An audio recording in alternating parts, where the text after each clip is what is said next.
2022-2023 Redistricting Committee to order. Mr. Bacchus, please call the roll. Thank you, Madam Chair. Mr. Randolph, Ms. Guerrero, Ms. Hyman, Mr. Moore, Councilwoman Johnson, Councilman Jones, Here. Mr. Ford, Present. Chairwoman Easter Thomas. Present. Thank you. Good afternoon, y'all. Thank you all for being here on today. I know the streets are pretty wet and not in their best state, but we thank you all for being here on today.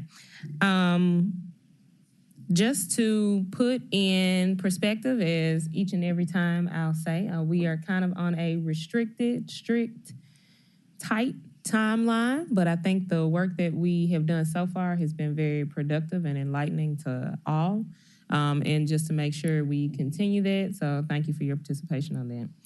We have a few things on the agenda today. First, we'll have a report back from our communications subcommittee that met on yesterday, February 15th on Zoom. And we'll have Gisela Guerrero present on any findings or recommendations or thoughts that y'all had. So just make sure your mic is on and we're good. Yeah, good afternoon, everybody. So we did have an opportunity to meet as a communications subcommittee yesterday. We had 3 committee members attended, as well as 3 or 4 community members. And we definitely want to thank the community members who were present and listened in to our conversation. So a couple of things that came out of there. Ms. Guerrero? Yes. Can you name the subcommittee members that were present? Sure. It was Dr. Charles McKinney, Ian Randolph, and myself. So we do come back with a couple of questions, but first I wanted to share some of what we discussed in our general I think guidelines, just some main things that we pulled together. So we did identify 4 main time points for this process that are important for the communications subcommittee. The first being kind of right now, we just want to make sure the community is aware that this process is happening.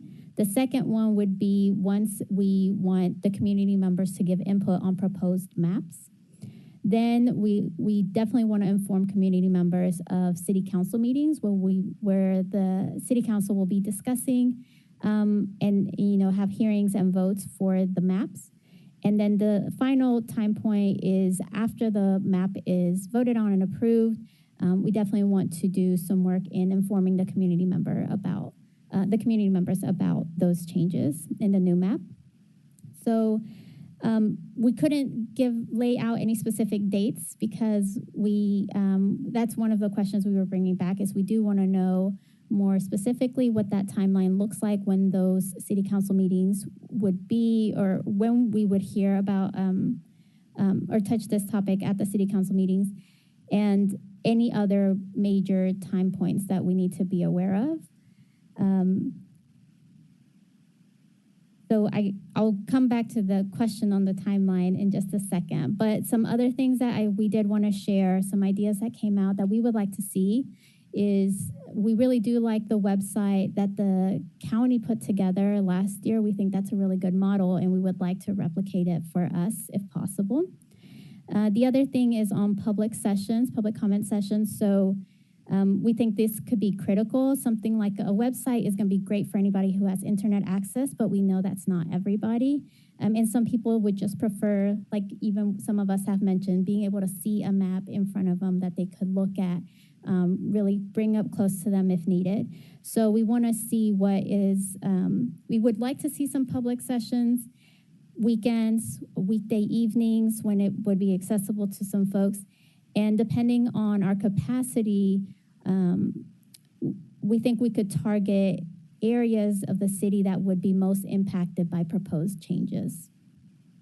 And then the other idea that we had, we know last year the Shelby County Election Commission sent out mailers with updates. So we think that is another way to reach a broad number of community members. And depending on, again, capacity and funding, there could be a couple different time points where we send out things like mailers. So either when we are requesting input and definitely after the fact once we want to inform community members of the changes. So those are kind of the main points, unless Ian or you want to share anything else? Good. Okay. So so our first question is around the timeline, if we could get some clarity around that today. And then we'd also want to learn more about what are the communications modes, methods, tools that are available to us as well. Thank you, Ms. Guerrero. I think y'all had a very good discussion yesterday and bringing back some good points. For the time question, so in order to have, I'll say that on the resolution, our date is April 30th. Shelby County Election Commission said that they would love it if we could do April 14th. That's not a real requirement, but working towards the earlier, you still have cushion if need be on the back end. And so working towards that April 14th deadline, that means that in order for it to have 3 readings in time to go forth, the earliest that could be on our agenda is the March 7th meeting, but it could also be on the March 14th City Council Committee meeting and have a request of first reading with same night minutes. Wait, is that the 21st? Or? The 21st, I'm sorry, not the 12th. Okay. Not the 12th, I'm sorry. Up to the 14th, I'm sorry, 21st. Is that our 21st? Because we have spring break built in. Hold on. I got you. Yeah, 21st, yeah, 21st. March 7th, if not requesting same night minutes, but also March 21st, and that could also just be a simple first reading request, same night minutes. And that's a good chunk of time in between the 7th and the 21st. Also, Mr. Backus let it show that Ms. Janika White is present with us today. Afternoon, good to have you. So does that help the time frame question? And then also remembering that within those readings, things can also be altered and changed if need be on the council end. So. Yes, yeah. That's helpful. Thank you. And as far as the tools that are at our disposal, I can have the chair go back and ask the chief of staff in the office and seeing what we're allowed, and then what our capacity is, and we can have a report back to that too. All right, thank you. Chairman, are you okay with that? Mm-hmm. Okay.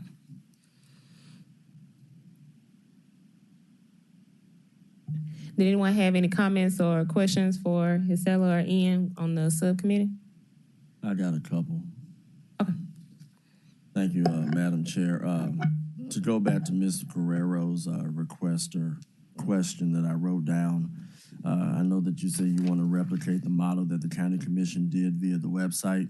Something that I mentioned in the first meeting was that even though we did have a website and it had various models that the County Commission considered, the actual map that did get voted on was a map that was put together that was not necessarily on the website. So just know that this body, your body rather, if there is a map that does come into fruition, you do have the full right to bring whatever map you want, as long as it comes within the parameters that I know that have been discussed in every single meeting. But I just want the people who talk about, hey, transparency this, transparency that, there is also a possibility that you have all the transparency per se that you want, but any map could show up at the last second like it happened on the county commission side. This commissioner didn't vote for any map because I saw 2 maps that were put together at the last second that one group wanted and another group wanted. And I was like, well, you know what? If y'all are really trying to do what you say that you want to do via transparency, you brought a last second map, didn't give people any type of, basically the work that was done, a reasonable person could say it was put in vain because people wanted to do whatever they wanted. And then my last thing, Madam Chair, I agree with you, Ms. Guerrero, that there is going to have to be some type of education to let those who may not have necessarily participated in last year's race, that all these voting precincts are significantly different. I think a lot of us still remember, hey, 7701 is over here, and well, all that's gone. So now it's the commission precinct and then the number. And one other thing that people may need to know, when I had my primary, there were several times I had to get on my phone or my computer, and I had to let people know that they don't vote at the same precinct. I had some people who live in Lakeview Gardens that could have easily gone to Jeter, but the election commission had them going all the way to Coral Lake to go vote. So just know when it's time, people are going to have to know where they vote at so that they won't get stuck in October. Did the commission do anything from the commission's standpoint about letting folks know?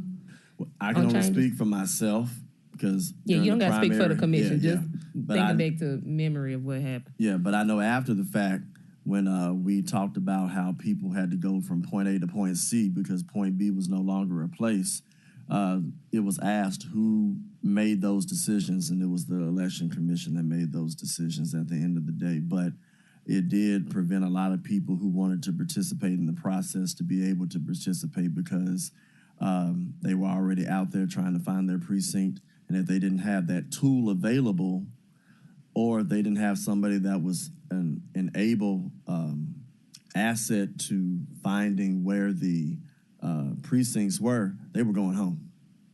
And I don't think we want to take anybody who wants to participate in the process to give them so many obstacles to where they don't participate. Yep. Make it clear and streamlined for them. I'm in agreement with that. Okay. Thank you, Commissioner Ford. Any other comments and questions? Ms. Hyman? Yes, at the last meeting, we discussed that there has to be a second review to make sure it's in line with consent decree. I didn't hear a time period for that to be done to make sure that the map is final for the commission. Explain what you mean. At the last meeting, we said we would go through the maps, but that the consent decree analysis has to happen after that. With Attorney Wade, correct? Yeah. So when we went through the timeline, did we account for that? I don't think the timeline has to take that into consideration since Wade doesn't work on that timeline. So what are you meaning as far as taking the timeline into consideration? Commission. Yes. But that analysis has to be included in the final map. So right. It has to happen before the deadline. When we made our timeline, we didn't include that. So I guess I'm confused on what you're asking. Are you asking about before we, as a city council, vote on the final map? Or are you talking about the redistricting committee sending the recommendation to full city council? Well, if we're talking about communication, I think we would need to communicate both so that people know when our maps will be coming out, but there is also a communication that won't be the final map, but the final maps will have to be present for the council to vote on with that analysis included. I think I'm missing your question. Go ahead. Well, you go ahead. Okay. Good afternoon. I understand her question, but I guess it's a timing issue in my mind too, in the sense that if we vote on it as a group, committee, the city council, the city council, because we have a deadline of maybe March 21st where we can issue our final vote. Then before it's submitted to the election commission, it has to go before Alan Wade for review. So will he do his review before we vote, or will he do his review after we vote? He should do his review before we vote. Right. Okay. So which is, again, that's why I don't think we can determine his timeline. Okay. So that also brings up the point that was made earlier that changes can be made to the last minute. So we have to find out when is that last minute going to be the last minute so he'll know what it is. So we can't make it on the 21st because he wouldn't have an opportunity. Yeah, that's what I'm saying. Okay. We need to. Well, then that would be second reading then. Okay. And just including that in the communication plan, the readings and the dates and what analysis will happen, because the final vote has to be on the final map, which will have to include his analysis. It can't happen after the vote. Yeah, so second reading. Okay, I understand I have that. another question since I have the opportunity. Thank you, Chair. Is it not true that the Election Commission will send out notices if there's a change in where you're going to vote? I get a card. I did get a card. The last subcommittee said yes, but anecdotally from Commissioner Ford, Maybe not. that seeming may not be the case that everybody received and was able to comprehend it as well. I don't think that should be the only notice, but I'm just trying to say for sure, will they do it? You want to speak on that? All I know is when it was primary time and I was at the polls from 7 to 7, I can probably count my fingers and toes twice on the number of constituents that contacted me, whether it was text, phone, or at the polls, that stated that the place that they were at was not their polling site. And that's a significant amount of people. So I understand exactly where you're coming from. The notice could have gone out possibly, but at the same time, there were a significant amount of constituents. And my constituents, when you look at districts 1 through 13, vote more than anybody else. So my thing is, if you didn't get to the people that I know go to the polls whenever there's an election, there has to be another way to let people know that your polling places might have changed. My polling place has changed 4 times in the last 5 elections. Thank you. So that's just reiterating what you said. You don't think that should be the only mode. Yeah, which is definitely what communication subcommittee is putting forth too. That they don't think that, they think mail is a good option, which is what Ms. Guerrero said, but definitely all things taken into tandem. And then our chairman is going to go back and see what we have the capacity as a council to do as well from our office. And Chair, did you still want to Yes, your and commentary so questions? this was dealing with perhaps the review by our council. If I'm wondering, to what extent would that be necessary if we know those guidelines going in? From the standpoint, I know that we can't have, I don't have the information in front of me that we had at the last meeting, but if you recall, by each district, you had, well, at the bottom of that page, you had the total population, you divide it by 7, and you get 91,000, whatever the case may be, whatever that number is. And so are there other provisions? We know that we can't be more than 5% up or down. And on my sheet, I wrote what that number is. You know, it might have been 96,000 on the top end. It might have been 87 on the bottom end, whatever the case may be. So my point is that if we look at it and what we come up with at this committee, is it within those guidelines for each one of those districts? Is that the only thing that from a consent decree that that has to pass muster? So that's what I'm curious about. And so let's just say anything happens and we can't necessarily have that review done in that period of time, as long as we've taken those steps to be in compliance with that consent decree, even if it takes place after that certification, or I doubt if it's a rubber stamp, but that stamp of approval from the council that it meets that consent decree, as long as we followed that, would that help us to get it by that last meeting in April?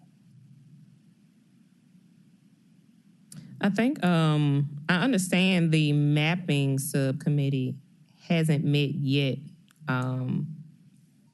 but I think hopefully you all can meet next week so that we can have a report back, and I think those questions would be integral for that subcommittee to get in review. And I know Mr. Harris is also on that committee, and to probably have some definite more insight than I have on there be able to answer that question.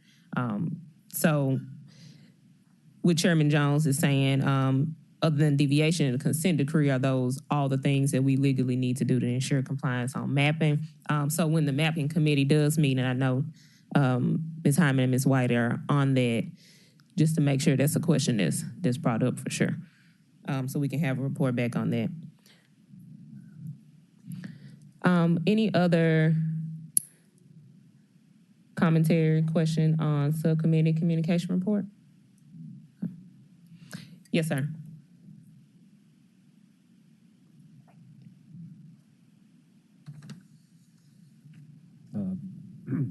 Scott Beckler, city mapping.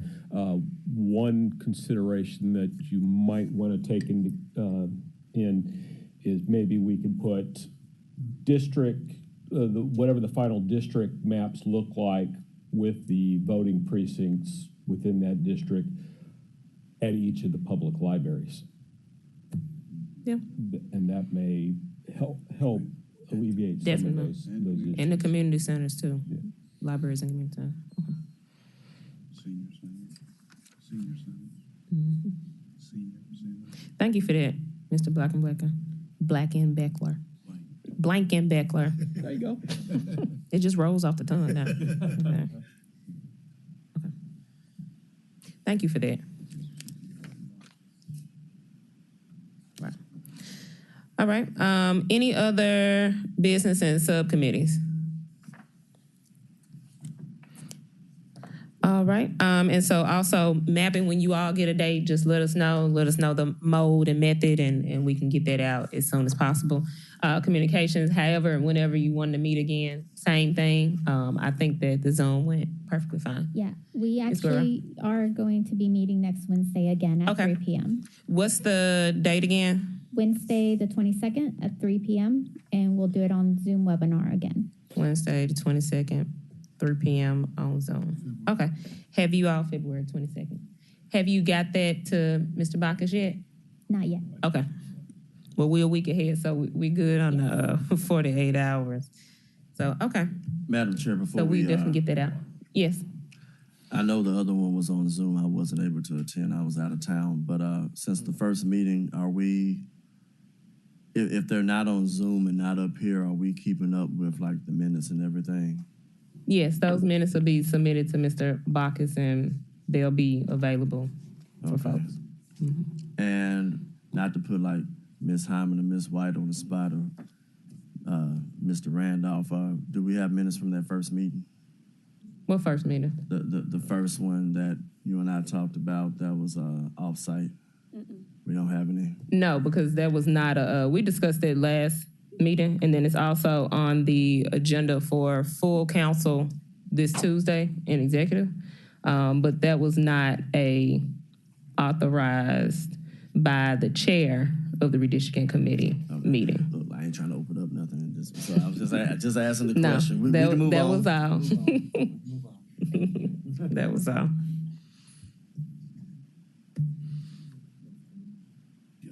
You got a question? Oh, okay. Okay. All right. You all, let's move on to committee discussion items.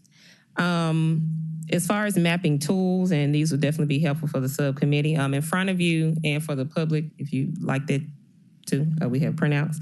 We have City Mapping gave us census data as requested, changed by voting precinct from 2010 to 2020. Before the beginning of the meeting, I had just started going through and peruse and just looking at any significant changes. Commissioner Ford had brought up that some voter precincts had 0, and I know last time we talked about that was because of they're based on county precincts and not city, so that's why some of them show up as 0. But definitely you see some significant changes, and then also on this census data, it has total population, white population, and African-American population, and then other in these voting precincts. And I think that's helpful for as folks are looking through these. So, of course, I don't expect us, to look through and discuss in real time, but just being able to know any significant changes or discrepancies that you might notice in their 10-year shift. But thank you to City Mapping for getting that to us.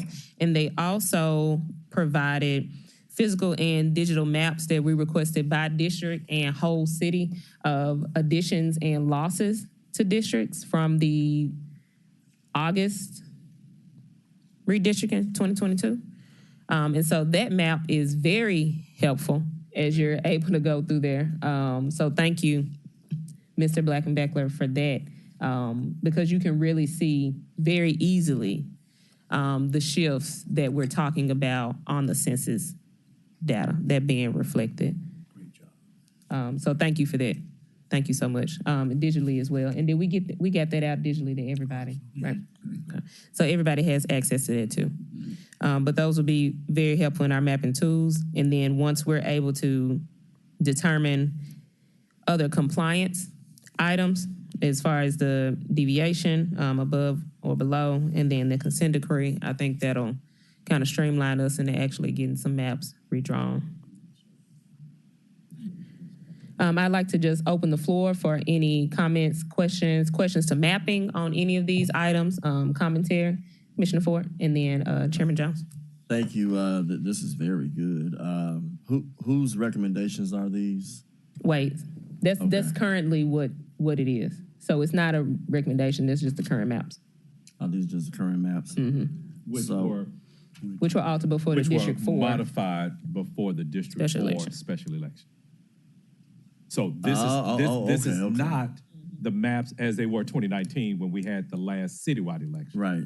But it was altered a bit in advance of the District 4 2022 special election. So did we have to do all the districts just for that one? Yes. They were all redone. If you go and look at them all, you'll see, looking at the legend, you see they've all been altered. You basically had to do almost all the work. Change. Microphone, please. We were required to look at the district due to the fact we had a recent census. Right. And then when we looked at the census information, we were told that they were out of line in compliance to that 5%, either above or below. So these adjustments were made just to get everything in compliance so we could move forward with a District 4 race, and with the understanding that we could make any adjustments afterwards. Okay, so y'all did a lot of work. But no, so hypothetically, So hypothetically, if somebody wanted to say, since you're in compliance with what we have right here, somebody could easily, on the council, say, well, if it's in compliance, you could move with what you got right now. Which is no move at all. Right. Which is no move at all? Yeah. Okay, got it. Okay, thank you. That was all I had. Also, let the record show that Mr. Dr. Derek Harris has joined us as well. Good afternoon. Any other commentary, questions to mapping about these materials provided? Yes, I have one.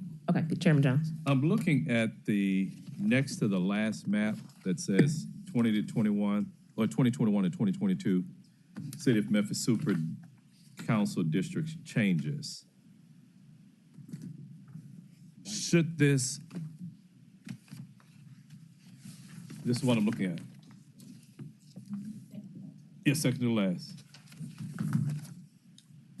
I see areas added to Super District 8, unchanged areas in District 8, areas added to Super District 8, unchanged. Should that be 9, that amber color in the legend? Yes. Oh, you got 3 8s. Yeah. So the amber should be 9. Areas added to Super District, it says 8. That should be 9? Yes, sir. There's a typo in there. Okay. 8 8 9 9. Good catch. For the dark orange. Yes. Apologize for that. We'll get that correct. Okay. Only one So- typo, you're doing good. Yeah, out of all this. So I guess still 2, though, is these are the overall, as I look at this, these are the overall changes to the city at large, if you would. Knowing that if we look at that Auburn color up there at the top, that would be District 5. The darker green at the top, that would be District 7 and District 1. So I guess my question is, and here's where I think based upon, and I know that the population of each one of these areas is different, but I think what we're saying in the purpose of this, why was this section added versus another? And we sort of want input on that too. Mm-hmm. We weren't provided the opportunity to say, well, it could have been, that orange could have been further east of there. So it could have been any one. The purpose of this is just to say too, let's have instead of one person determining that, let's have a body to determine that, or individuals, as you all have thankfully served. Thank you, Madam Chair. No, I think that's right on point. The reasoning why we approved it as a council, I believe so, and why community members were asking for that as well. The reasoning behind it. Okay. And I'm still perusing through this as well. Ms. Hyman. On that same map, so especially kind of in the corridor, I guess that's southeast Memphis, where there's orange, we can assume that that's an area of Super 8 that was taken from Super 8 and added to 9. Yeah. Okay. That's what I just want to be sure. Right there. Yeah, maybe. Yeah, so that's So where there's a dark color, Right. it was taken from one super district and added to the Right. other. Yeah, because it's only 2 options, I'm assuming, so it must be. That's correct. But the one thing that I'd like to stress here is a lot of these changes that you see on this map don't have anything to do with moving of a voting precinct from a super district to another, but rather the county's realignment of those voting precincts caused a movement of territory from Super District 8 to Super District 9. Okay. Or vice versa. Okay. So it's Commissioner Ford's fault is what you're saying? Yes, ma'am. Okay, can you repeat that? It's asking you repeat what you just said. Yep. Yes, sir. Okay, so a lot of the changes that you see here where a territory was moved from Super District 8 to Super District 9 or vice versa was not because of a voting precinct being moved from one district to another, but rather because in the county's realignment of voting precincts, that caused a shift in the territory when we were doing the map, including all of voting precincts within one super district or another. And was that required to include certain voting precincts in one district or another, or could it have been left for super district? Could it have been left as it was in 2019? But you would still end up with territory being moved from one district to another, because remember, we had entire voting precincts in one district, so that to reduce the confusion for the population, you didn't have parts of population voting in one super district and other parts within that same voting precinct voting in a different super district. Okay. Yes. When you said population voting from one segment to the next segment, are you talking about particular neighborhoods you didn't want to split? Yes, or ma'am. are you talking about polling sites you didn't want to split?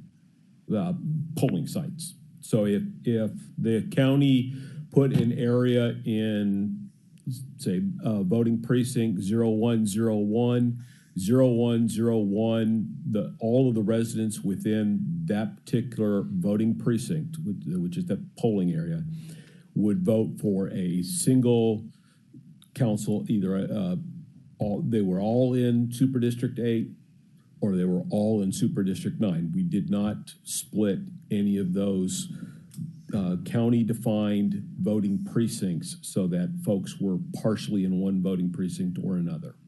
Okay, let me ask you this then. Still, was that not a decision that had to be made, a judgment call by whoever was working on the maps?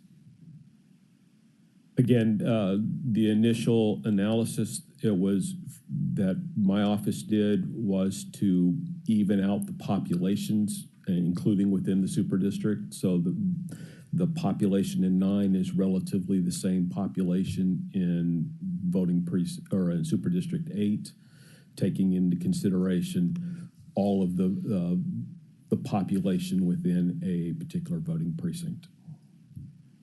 Okay, so I never did see an analysis on the super districts. I only received the analysis on the various districts. Was there an analysis done on the super districts?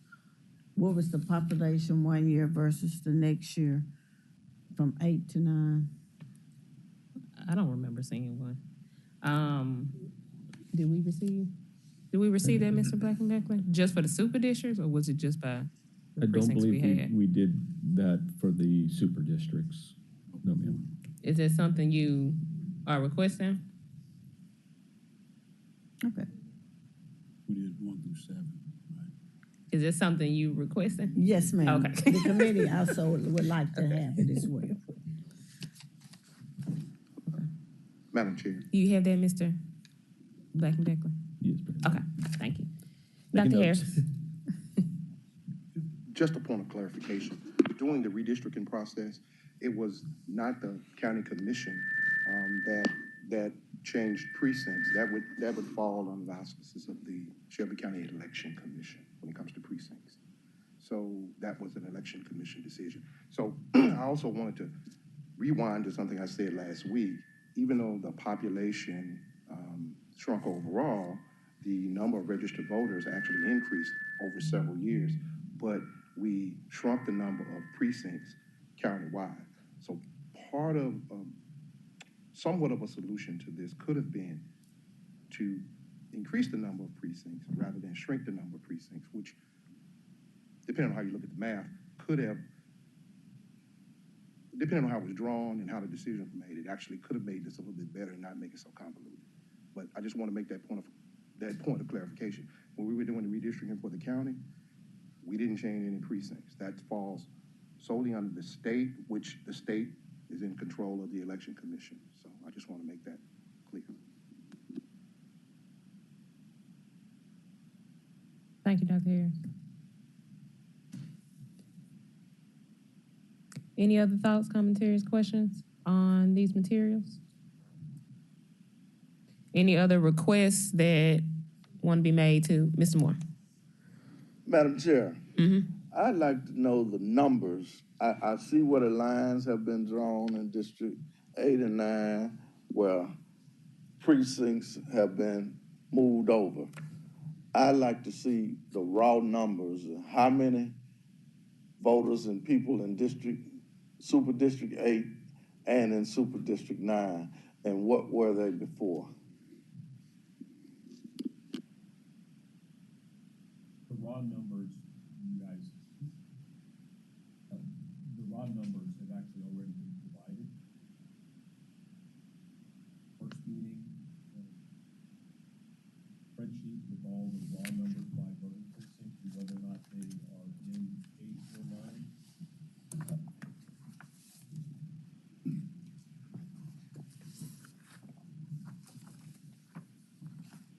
Scott? This one. I don't think. Did you get? I don't think. Yeah, I think that was what was in the original. Yeah. Was it an email as well? Yes. Yes, it was in an email as well.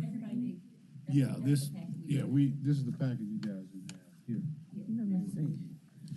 Where's 8 of it? So we're gonna have to, how we gonna Take do this that? to Ms. White and Ms. Hyman. Okay. Yeah, give them this package. Is it in here?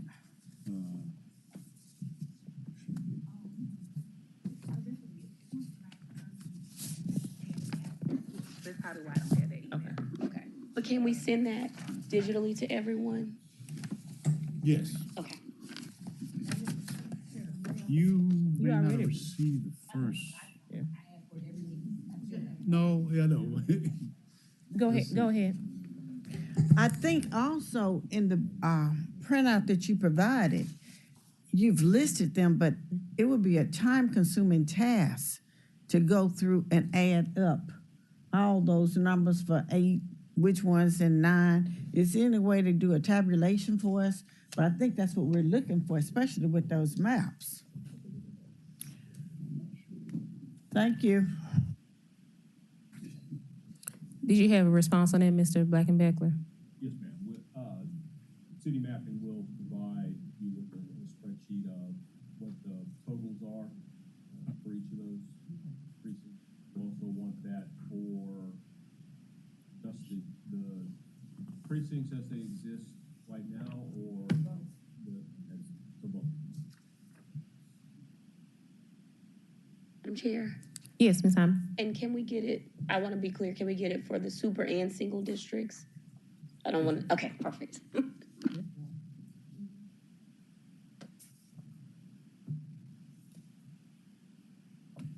Okay.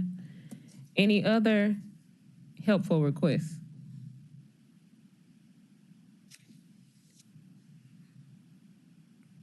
All right, we want to make sure that he gets all that so that we're able to get those materials that'll help us.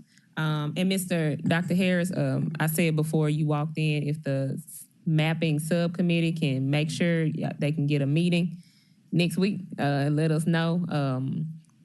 Communications is meeting on Wednesday at 3. Which is fine if you all are even at the same time. We just have to make sure we get it out, but hopefully y'all can get a meeting before the next full committee meeting on the 27th. Just wanted to make sure you know I said that. All right, anything else when we're talking about these items for mapping?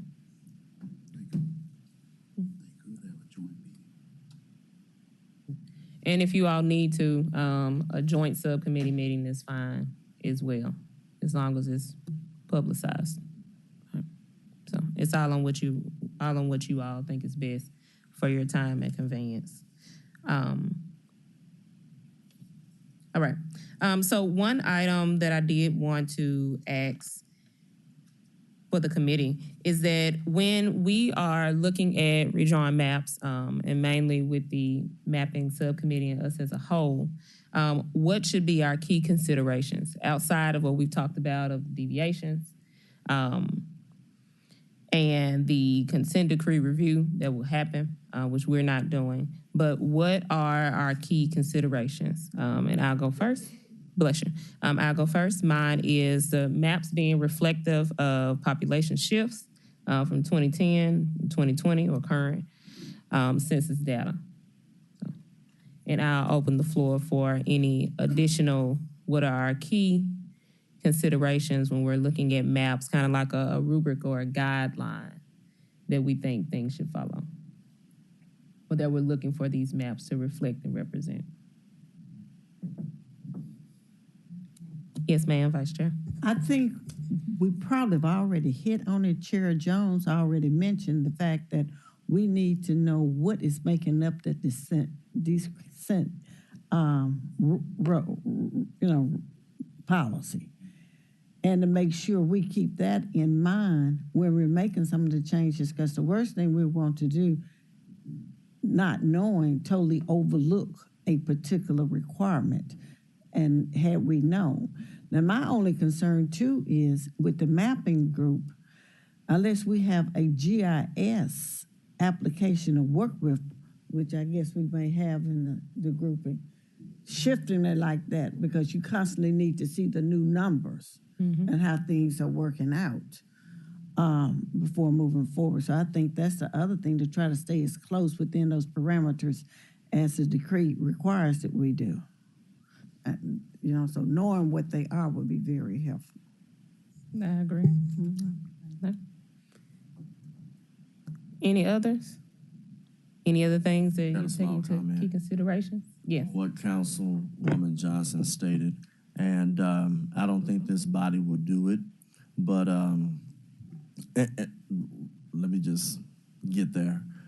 It's very important that the consent decree is defined, because it was put in place for a reason. Now, people may disagree that it should still exist, and they're entitled to their opinions, political and otherwise, but I believe that your legal counsel definitely needs to reiterate to all 13 of you what it is, how it got here, the origin, the whole chronology. And if the political will of the 13 is to go one direction, just make sure that you weigh all of the legal consequences, good or bad. But it sounds like the 13 haven't had that consent decree 101 yet. So look, going back to the timeline that you have, March 7th or the 21st, Mr. Chair, whenever you think it might be appropriate to have that 101 on the consent decree so that you can be prepared for March 7th, that would be my recommendation. As I said before, people, political and otherwise, may say it's come and gone and we don't need it, but at the same time, it was there for a reason and it wasn't locally put in place. I think it was put in place from a federal standpoint to a degree, but I'm not the attorney, so I would defer to Mr. Wade on that. And I yield back, Madam Chair. Yeah, so that was brought up last meeting while Attorney Wade was here. And I think the quote was, I can't educate people on how to sue us. So I don't know if we'd be able to have that meeting, that consent decree 101 in a public setting. That's what I was about to say. I don't think it's allowed in a public setting, but the council can request that. Yeah, so And we've talked about that. Okay. But yeah, I don't think that can be done in a public setting in which you're saying. Yeah. Madam Chair, yeah, give a point of information. Yes. Without dealing with the legal issues related to the consent decree, for those that don't remember the history of it, it primarily deals with the super district that we have today. What we used to have was something called at-large districts, where people, with some portion of the council, they were elected at large, almost basically citywide. And it was also part of there was another, I believe, lawsuit about runoffs. And the background of this, or I guess the basis in layman terms, it dealt with dilution of minority voting and how these at-large districts limit the ability for minorities to be able to have a majority on the council. And so I think the super districts were sort of and actually there was actually a move to have single member districts at that time as well. I think there was a map floating around. I think I saw it. This has been a long, long time ago. And I think the compromise that was made was to split the city in half and to come up with the super districts. There are schools of thought today and there was one group that was fighting to basically keep it the same because they looked at the demographics and over time it would fix itself, but that group lost out and they made the change. There is a school of thought today that the super districts, or the way the council is districted today, sort of is creating some of the same situations that we had years ago. But that's for the legal community to hash out. I'm only giving you just a layman's background on what this was all about. I know when we talk about, there was a question about what we should look at. We talked about one man, one vote last week, but we also should look at how districts are not cracked and packed. And I'll give you just a layman's on that without giving you the legal background of it because I'm not a lawyer. Historically, what you've seen, particularly in the South and in some of those parts of the country, minorities, particularly people of color, were packed into small geographic areas that were just packed in to those areas to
from the discussions had and questions had, that we're all considering that as well.